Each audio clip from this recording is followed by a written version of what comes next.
When people think of games that utilize Mode 7 on the Super Nintendo, the first games they may think of might include F-Zero and Super Mario Kart. And it makes sense. Not only are they both in the top 15 most selling games of all time for the console, but they are both games in which the main mechanic is tied to racing around a Mode 7 background layer from a behind the car view. The two games in question came out about a year apart from each other, with F-Zero being a launch title for the system in the United States. At the surface, you got F-Zero being a single-player game with a futuristic art style set in the year 2560. The theme is also shown by its title being called F-Zero. Think about it. F-Zero, F1, F-Zero. Trust me, I didn't even realize this until recently either. In Super Mario Kart, you get to race on tracks themed around Super Mario World areas, and you get to play with a selection of very beloved Nintendo characters, and Donkey Kong Jr. So you got your Marios, your Luigis, Princess Toadstool, Toad, Koopa Troopa, Yoshi, Bowser, all of them. And you got Donkey Kong Jr. It's a really nice cast of 8 people, 8 very well-known, 7 very well-known characters. And in F-Zero, you can play as Blue Falcon, Golden Fox, Wild Goose, and Fire Stingray? Well then, without reading the back of the box, you'd have no clue who they are, and you would assume that they are some generic cars that you just drive. But now we know that at least the blue car is Captain Falcon, so you already know I had to choose my boy whenever I play this game. Now, Super Mario Kart has the advantage in that you can play with another player.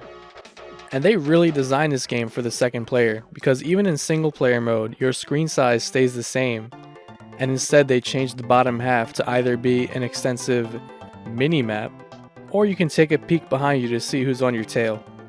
This could be useful to see who's behind you, or if you have anybody close by that you could maybe hit with an item or anything. But I would argue that F-Zero handles this mechanic better, just because you don't really have to take your eyes off the action to see if a player is coming up from behind you, for the most part at least. In Mario Kart you might lose control while looking back because, the tracks are tight, there's not a lot of straightaways and stuff like that, and in general there's just a lot going on while you're racing. Not to mention, the reverse camera is such a tiny window that I don't even like looking at it, to be honest. It's a little it's not very pleasing to look at, but I mean, it's a cool feature to have, nevertheless. So on the surface, F-Zero is a much faster paced game. Your success is going to rely on your skills of being able to make tight turns, avoiding many obstacles and cars, and keeping your power level up so you don't explode and crash out of the race. It's such a simple system, but they executed it so well because it keeps you engaged the whole time. And honestly, it can leave your heart beating by the end of the race when you're trying to stay alive. There was a couple times where I was about to die, and you gotta play careful at that point. You can't mess up or else you gotta restart the whole race over again. And these tracks can be quite vast compared to Super Mario Kart, and they are designed very well for the technological limits of the hardware that was used. It's actually a fairly challenging game, and it's also super fun. Mario Kart, on the other hand, has smaller tracks, but it's also a slower paced game in general, so it kinda evens out a little bit. Now, while you do have to be quite skilled at making turns and stuff in this game, there are also item squares scattered around the track that keep the gameplay balanced enough so that if you're having a bad race, like I have most of the time, you can redeem some positions with the use of those items. The game is pretty easy at 50cc, but as soon as you turn up the difficulty, you might struggle a little at first, and you gotta get used to how to play properly. I personally don't really play well at all above 50cc, so I just like to chill and play it at 50cc. So both games have their varying difficulties, and that's good because you can be a complete beginner and you could, get used to playing these games. And as you get better and better, you can up the difficulty. And overall, it's very challenging and it's very fun. So while these games can look similar at first glance, after playing both, you're going to easily see how different they actually are. And it's not only by design either, but even on the internal side of things. You see, F-Zero is a standard SNES cartridge with no accelerator chips to be found inside. The game just simply uses Mode 7 to rotate the track around your vehicle.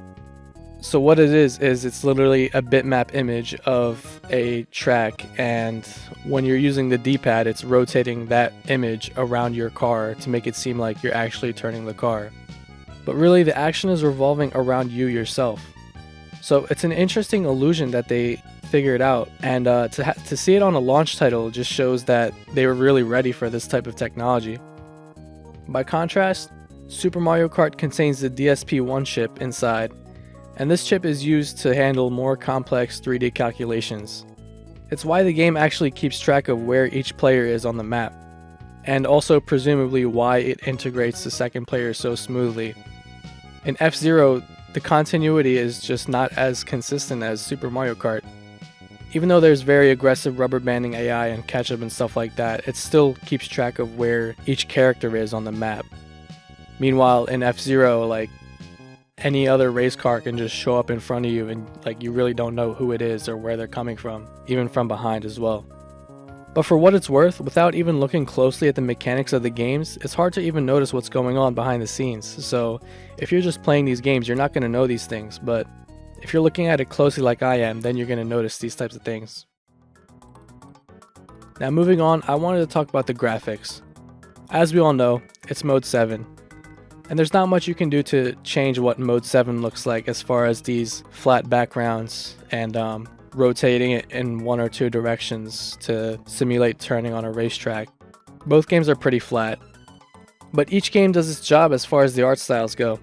The different tracks are able to display a different area or biome or level or whatever. And the tracks in Super Mario Kart are based on Super Mario World, and for the most part they're faithful to the game. They look pretty great, apart from the Chocolate Island ones, and my favorites have to be either the Ghost Valley tracks or Bowser's Castle. In F-Zero though, the backgrounds and layer below the track are a bit more primitive. Now I like Mute City, and it's good that they show that first because it resembles a futuristic city, and it's an impressive visual for the time. And it also gives you a good idea on how fast the cars actually go because there's this track. It's above a city, and the cars below, you can just see lights in the city on the streets and stuff like that. It's very small, so this track is hovering in the sky, and it's just an interesting aesthetic that is pretty much new to the time. However, the rest of the track backgrounds seem to just be a solid color with various effects on top. It pretty much just looks like a straight palette swap. Don't get me wrong, it's really cool scenery, but just a little too simple in my opinion. However, the backgrounds always do look good. And of course, we can't ignore the elephant in the room when comparing these two games, which is definitely the minimap in Super Mario Kart. Now, we know why it's there, but it just looks so odd.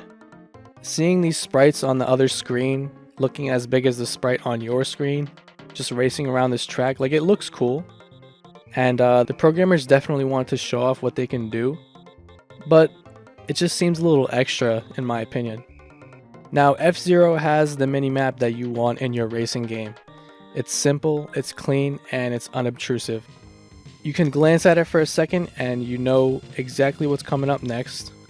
Not exactly, but you get a good idea of what's coming up next, and pretty much most racing games these days use that same type of minimap. Other elements such as character and graphic sprites both look good in both games. F-Zero race cars show more detail on the vehicles themselves, and you can barely see the guy inside. And Super Mario Kart has fairly large character sprites, especially on that not so mini map.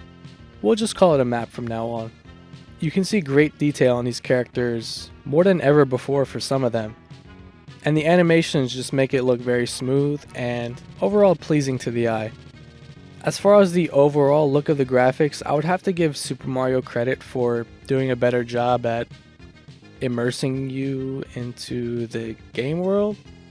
Look guys, I know it's not really immersive, I'm just trying to make a point here. Just to say that Mario Kart shows off its environments just a little bit better than F-Zero does, graphically that is. Now if I were to say that the graphics make F-Zero fall behind, where it would completely shine would be in the sound department. Starting off with the thing you hear the most in this game. The music is just so good and so memorable. The game takes full advantage of the SNES sound chip to produce music that not only sounds amazing, but it also loops greatly to make it a great listen while you're racing. I mean, just listen to this.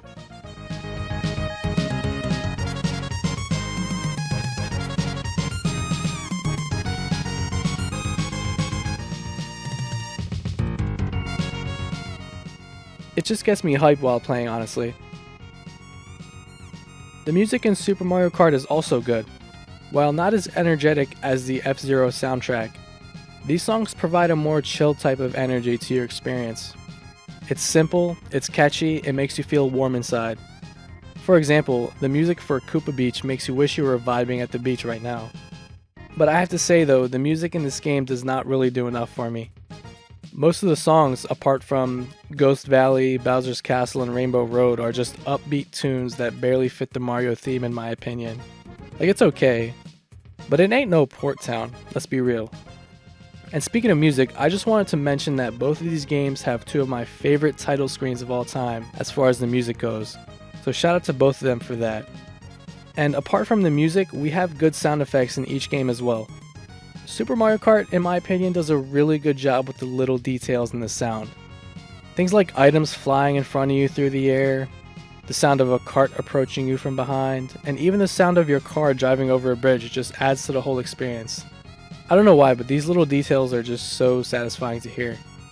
And these various sounds are definitely more subtle compared to F-Zero, which has very punchy sounds to emphasize things like high speed and hard impacts. For example, the collisions sound very hard, and the engines themselves are very high pitched, so it sounds like a very futuristic type of vehicle. Personally, I'm gonna have to say I prefer the sounds in F-Zero more. Now, both games are great as far as the sound goes, but F-Zero's sounds and soundtrack just do so much for my experience.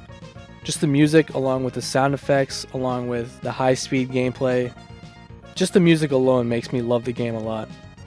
And finally, let's move on to the most important thing while comparing these two games: the gameplay. This is where these games greatly differ.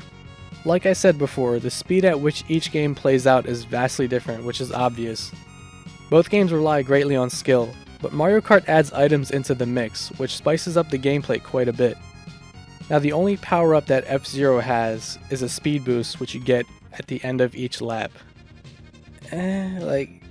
Anyways, while the items are definitely primitive compared to later entries in the series, Super Mario Kart's items do enough to make them feel like they belong in the game.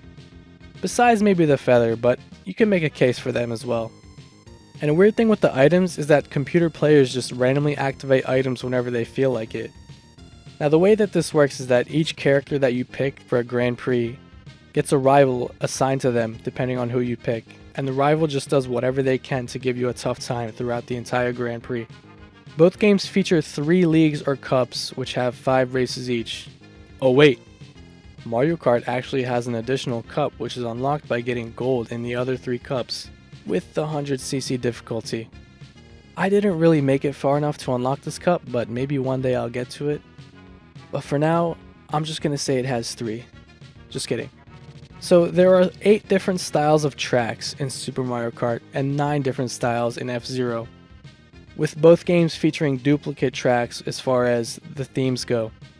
So you'll have things like Mario Circuit 1, Mario Circuit 2, Mute City 1, Mute City 2, there's just some duplicates, but in my opinion, F-Zero does the duplicates a little bit better because the tracks and the backgrounds look a little bit more different, and it's different enough to feel like a whole new track. So in both games, you have lives, and if you lose all your lives, you obviously get a game over. And the way you lose lives is if you place below a certain position. Now in Mario Kart, I believe it's if you place below 4th, you just get a straight up game over. And in F-Zero, there's a safe position that you have to finish above per lap. And if you miss that position, then you get eliminated, and the number gets lower and lower each time. So basically, you gotta finish strong in both games. In F-Zero though, you also have to worry about destroying your car, either by losing all of your machine's power, or by crashing outside of the course. There are a lot of hazards on the track that can make you lose your power, and if you're not careful, you're gonna lose all your health. And also, there's ways to actually crash outside of the track, and if you do that, you get an automatic game over. Sometimes it can be annoying, but it's an okay way to increase the difficulty, especially with the limited game mechanics. So game overs are a little bit of a classic game mechanic that kind of got phased out in this generation, and they really don't exist today, which I'm glad for. Overall, the difficulty for both games is a great balance between being too hard or too easy, making each game enjoyable enough as far as difficulty goes. And the fact that you can change the difficulty just makes it that much better. Now, one thing that I noticed in Super Mario Kart is that the control just does not feel as smooth as it does in F-Zero. In fact, I lost a bit of the immersive feeling when my car started sliding around in a weird way while I was turning. And it basically reminded me that I'm not actually turning a car, I'm just rotating a background layer with a D-pad, and it just made me feel uncomfortable. But really though, I definitely had more difficulty getting used to how Mario Kart controlled here. You have to really master the ability to drift to make it feasible in this game, and even then the physics just don't feel natural enough to me. However, F-Zero controls way better, in my opinion. And apart from the way that you lose control when hitting another machine or hitting a wall, which is probably intended, the game controls fantastically otherwise. And especially when you get airborne, you get great freedom with controlling where your car lands, which is a great thing. It's just really smooth overall, and I often forget that I'm actually just moving the background layer because it actually feels like you're turning here and it feels like you're actually driving around a track. It's awesome. It impresses me even more since the gameplay is really fast paced. So here we are at the end of the comparison, and I'm gonna have to declare a winner here. I don't want to be a cop-out and just say, well, it's just personal preference, you know. So I'm gonna have to choose one. And remember, it's just my opinion at the end of the day, so if you disagree, that's fine. But for me, the winner is gonna have to be F-Zero here. I just have so much fun playing this game, and its simplicity allows me to just pick it up and play it in short bursts. Now, I'm not saying that you can't do that in Mario Kart, but I think F-Zero serves that purpose better for me. Now, before you get your pitchforks out, I know what you're thinking. What about battle mode? Well, my friends, I couldn't really play that mode because nobody wants to play any damn retro games with me, so I'm really just playing these games alone. And you can't play the battle mode by yourself. So, I'm limited to playing the single player modes in both of these games. But that kind of tells the story when it comes to my preference. For a strictly single player experience, F-Zero is definitely the better game for me. And that's how I play these games, so I have to base my answer off of that. But let's say you add a second player into the mix, you're definitely going to prefer Mario Kart because there's a second player. That's what Mario Kart is, it's a party game, you know, you play it and it's fun with other people, it's not meant to be played alone. Maybe one day I'll convince one of my friends to play a round or two of battle mode in the future, but until then, I'll just enjoy these games alone. So there you have it, thank you for watching. I really appreciate it if you made it this far into the video. And leave a comment telling me what you think of my opinion and what you think of these two great games. Also, if you like content like this, please consider subscribing. And I hope to see you guys in the next video. Have a very super day.